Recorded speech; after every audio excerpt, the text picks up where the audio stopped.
Assalamualaikum warahmatullahi wabarakatuh. Kami dari kelompok 4 yang beranggotakan Muhammad Ni'amul Hakim, Rizka Aulia Rahmah, dan Sinta Mayadiani akan mempresentasikan mengenai geohistori peradaban Yunani kuno. Sedikit ulasan ya mengenai Yunani kuno. Jadi Yunani kuno ini merupakan sebuah peradaban yang terletak di Eropa bagian Tenggara khususnya ya. Dan Yunani kuno ini merupakan peradaban yang paling tua juga di Eropa. Di Yunani kuno terletak di Tenggara, bagian ujung Tenggara Eropa, dan menjadi peradaban paling tua. Dan mereka ini memiliki kontur tanah itu yang relatif kurang subur, bisa dikatakan seperti itu. Soalnya Yunani kuno ini berada di dataran rendah atau diampit oleh pegunungan. Selanjutnya akan dijelaskan mengenai historis atau tentang geohistoris mengenai Yunani kuno. Silakan untuk disimak ya. Dalam pembahasan materi geohistori Yunani kuno ini, kami mengambil rumusan masalah 3. Ada 3 rumusan masalah. Yang pertama yaitu adalah bagaimana kondisi fisik alamiah Yunani kuno. Yang kedua, bagaimana persebaran hasil kebudayaan material pada masa Yunani kuno. Dan yang ketiga adalah bagaimana hubungan persebaran hasil kebudayaan pada masa Yunani kuno dengan perilaku bukit Akropolis dan Olympus. Bab kedua yaitu landasan teori. Peradaban dapat diteliti dengan melakukan pengkajian pada dimensi-dimensi peradaban. Di antaranya yang pertama, dimensi kebentukan. Dimensi kebentukan dibagi menjadi 4, yaitu agama, ideologi kemasyarakatan, dan rasisme etnisisme. Agama merupakan suatu ajaran yang di dalamnya mengatur tentang keimanan dan kepercayaan kepada Tuhan Yang Maha Esa. Kemudian ideologi kemasyarakatan merupakan suatu konsep yang di dalamnya terdapat aturan-aturan untuk dapat bertahan hidup di lingkungan tempat mereka tinggal. Kemudian rasisme merupakan paham yang menyatakan bahwa perbedaan antar manusia terdapat pada perbedaan biologis. Sedangkan etnisisme merupakan suatu paham yang menyatakan bahwa perbedaan pada manusia terletak pada karakteristik yang berhubungan dengan tradisi dan latar belakang kebudayaannya. Nah, yang kedua yaitu dimensi keruangan. Dimensi keruangan menjelaskan tentang perbedaan spasial terjadinya suatu peradaban. Dimensi keruangan dibagi menjadi 3, yaitu skala makro, skala semi makro, dan skala mikro. Skala makro yaitu peradaban Yunani kuno, skala semi mikro yaitu sistem religi Yunani kuno, sedangkan untuk skala mikronya sendiri yaitu peninggalan-peninggalan sistem religi Yunani kuno. Nah, yang ketiga yaitu dimensi waktu yang berkaitan dengan umur suatu peradaban dan siklusnya, yaitu tentang lahirnya suatu peradaban, berkembangnya peradaban, dan punahnya atau kemunduran suatu peradaban. Serta berkaitan pula dengan kemunduran suatu peradaban yang kemudian digantikan dengan peradaban yang baru. Nah, yang terakhir, yang keempat yaitu dimensi struktural, merupakan dimensi yang di dalamnya memuat keseluruhan dari bagian-bagian yang terdiri atas beberapa aspek, seperti aspek politik, aspek ekonomi, dan aspek agama. Dr. Kuncharaningrat, 7 unsur pembentuk suatu kebudayaan terdiri dari yang pertama yaitu bahasa. Bahasa merupakan sistem perlambangan manusia yang terjadi secara lisan maupun tertulis yang digunakan oleh manusia untuk berkomunikasi antara manusia satu dengan manusia yang lainnya. Nah, kemudian yang kedua yaitu sistem teknologi yang terdiri dari cara-cara memproduksi, memakai, dan memelihara segala sesuatu peralatan hidup dari suku bangsa, seperti cara membuat pakaian, bentuk rumah, bentuk pemakaian senjata, serta cara membuat dan mempergunakan alat transportasi lainnya. Nah, kemudian yang ketiga yaitu sistem mata pencaharian yang terdiri dari sistem mata pencaharian manusia awal atau manusia purba, yang terdiri dari sistem berburu dan meramu, beternak, bercocok tanam di ladang, menangkap ikan, dan bercocok tanam menetap dengan sistem irigasi. Nah, kemudian yang keempat yaitu organisasi sosial. Setiap kehidupan masyarakat diorganisasikan atau diatur oleh adat istiadat dan aturan-aturan mengenai berbagai macam kesatuan di dalam lingkungan tempat individu tersebut hidup dan bergaul. Nah, kemudian yang kelima yaitu sistem pengetahuan yang meliputi pengetahuan tentang teknologi, pengetahuan mengenai obat-obatan asli dari suku-suku bangsa, serta kepandaian membuat perahu dan berlayar dengan seluruh sistem navigasi. Nah, kemudian yang keenam yaitu sistem religi yang berkaitan dengan tempat upacara, waktu upacara, sarana upacara, pelaku upacara, dan benda-benda upacara. Aspek yang berhubungan dengan tempat upacara seperti makam, candi, pura, kuil, masjid, gereja, dan lain-lain. Kemudian aspek waktu upacara seperti hari-hari keramat dan hari-hari suci. Kemudian aspek benda-benda upacara seperti patung yang melambangkan dewa-dewa, lonceng suci, seruling suci, dan lain-lain. Lalu untuk aspek pelaku upacara seperti para pendeta, biksu, syaman, dukun, dan lain-lain. Nah, kemudian yang terakhir yaitu kesenian. Dalam hal ini ditekankan pada segala ekspresi hasrat manusia akan keindahan dalam kebudayaan suku-suku bangsa seperti seni rupa dan seni suara.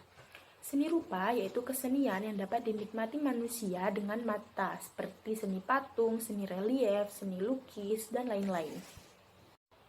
Kemudian teori hubungan lingkungan dengan manusia atau geohistori yang terdiri dari beberapa teori. Yang pertama yaitu determinasi lingkungan.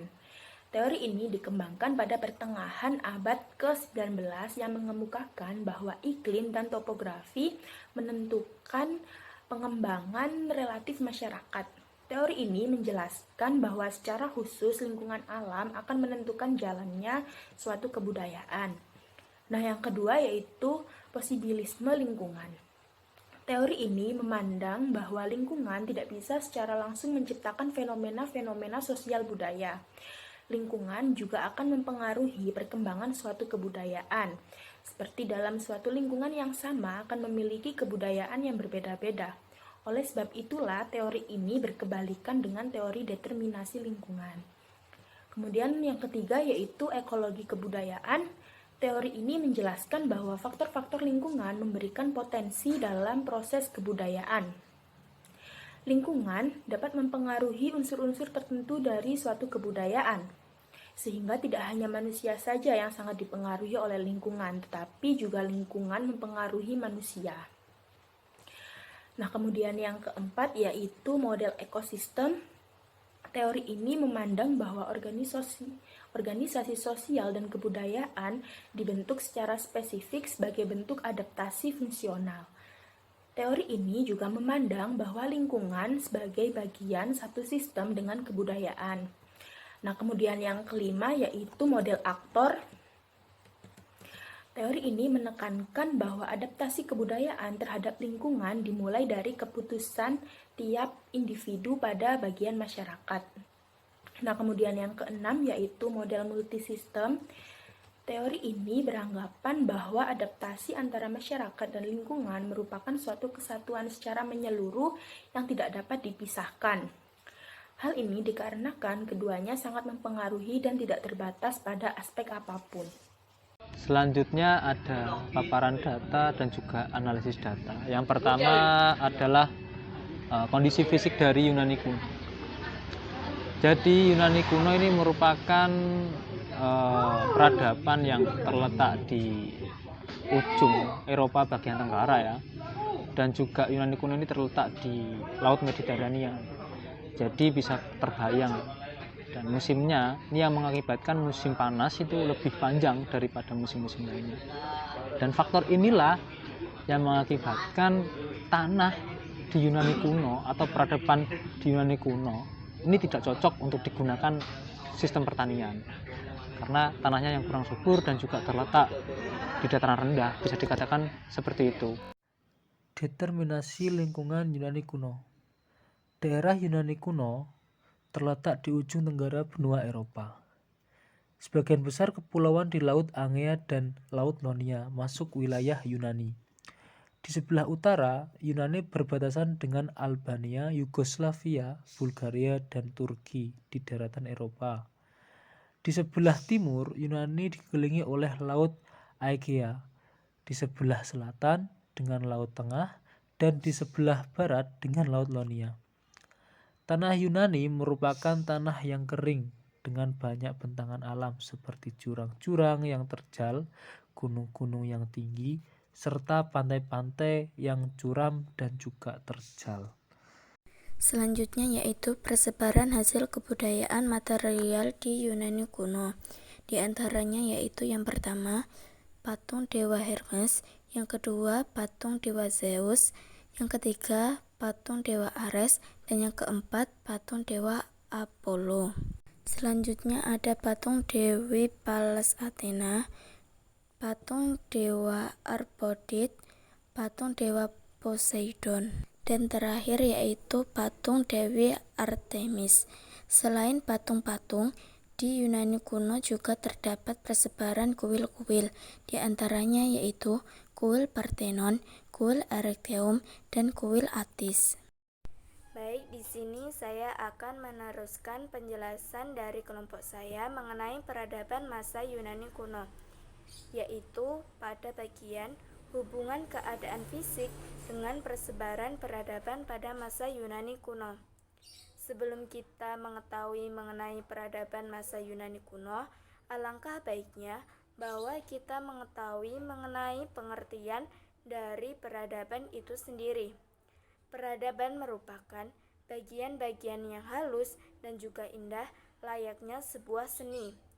Peradaban juga dapat digunakan untuk penilaian terhadap suatu perkembangan kebudayaan yang telah mencapai puncaknya, yang berwujud kepada unsur-unsur budaya, yaitu bersifat halus, indah, tinggi, sopan, dan juga luhur.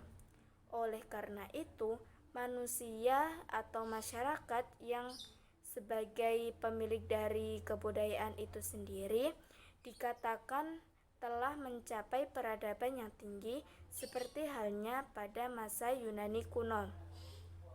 Selain masyarakat, lingkungan juga memiliki andil yang penting akan terciptanya suatu kebudayaan, karena hal ini berkaitan dan berhubungan dengan hal itu sendiri.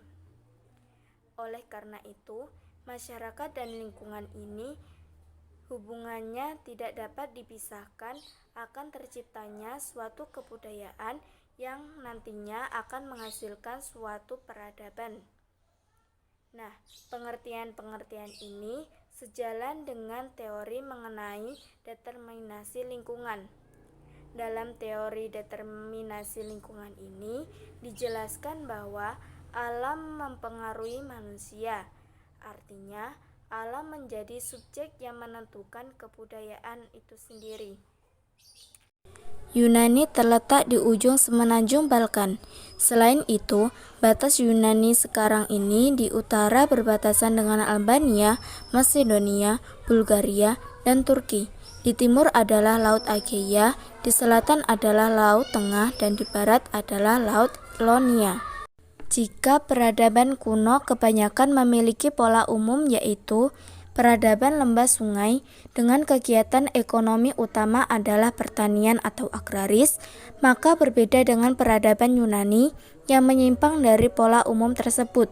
Sebagian besar wilayah Yunani itu bergunung-gunung, sehingga antar wilayah terpisah antara satu dengan yang lainnya. Gunung-gunung dan teluk-teluk di Yunani tidak terhitung banyaknya pada waktu itu, yang menghalangi komunikasi melalui darat. Lembah-lembah dan dataran rendah yang terpisah-pisah merupakan unit-unit geografis dan ekonomi yang bersifat alami dan menjadi pemisah kesatuan politik yang disebut dengan polis. Hubungan antar polis diantaranya yaitu perdagangan, pertukaran ide, atau gagasan yang mengakibatkan terbentuklah peradaban Yunani. Tanah Yunani yang bergunung-gunung pada umumnya kurang subur. Di lereng pergunungan, masyarakat dapat menanam gandum dan anggur. Karena kondisi inilah, banyak petani yang meninggalkan negerinya dan membentuk koloni di sekitar Yunani. Hal ini yang mengakibatkan besarnya pengaruh kebudayaan Yunani di dunia. Wilayah Yunani kuno, kecuali Sisilia dan Italia Selatan, mengandung persediaan marmer halus dengan marmer Pentelich dan Parian yang paling berharga. Biji perunggu pun juga relatif mudah diperoleh di sini. Karena kondisi inilah, patung yang dibuat berasal dari marmer dan perunggu. Pemahatan yang dikenal di Yunani bernama Phidias, sedangkan arsitektur bangunan yang terkenal antara lain bernama Ikthinus. Karena kondisi geografis Yunani kuno yang dipengaruhi banyaknya gunung-gunung dan lembah-lembah, tidak heran masyarakat terpecah menjadi beberapa kelompok atau suku yang kemudian disebut dengan polis. Polis-polis ini yang terkenal pada masa peradaban Yunani kuno akan kekuatannya, yaitu polis Sparta dan polis Athena. Nah, masyarakat Yunani kuno selain terbagi menjadi beberapa kelompok suku tersebut, masyarakat juga menganut banyak dewa yang telah disebutkan pada pembahasan sebelumnya. Nah, dewa-dewa tersebut juga dibuat dengan bahan yang mudah ditemukan pada peradaban tersebut, yaitu terbuat dari bahan marmer dan perunggu. Di Yunani kuno juga terdapat beberapa kuil, yaitu diantaranya di Bukit Akropolis berdiri megah Parthenon dan kuil Erectum yang di dalamnya terdapat Dewi Pallas Athena, dan di Bukit Olympus dibangun kuil untuk pemujaan dewa Zeus yang disebut dengan kuil Attis. Gunung Olympus dalam bahasa Yunani adalah Horos Olympos yang berarti gunung suci untuk orang Yunani kuno. Orang-orang Yunani percaya bahwa Olympus merupakan pusat negaranya Yunani. Sekian dari kelompok kami. Apabila kurang lebihnya mohon maaf. Wassalamualaikum warahmatullahi wabarakatuh.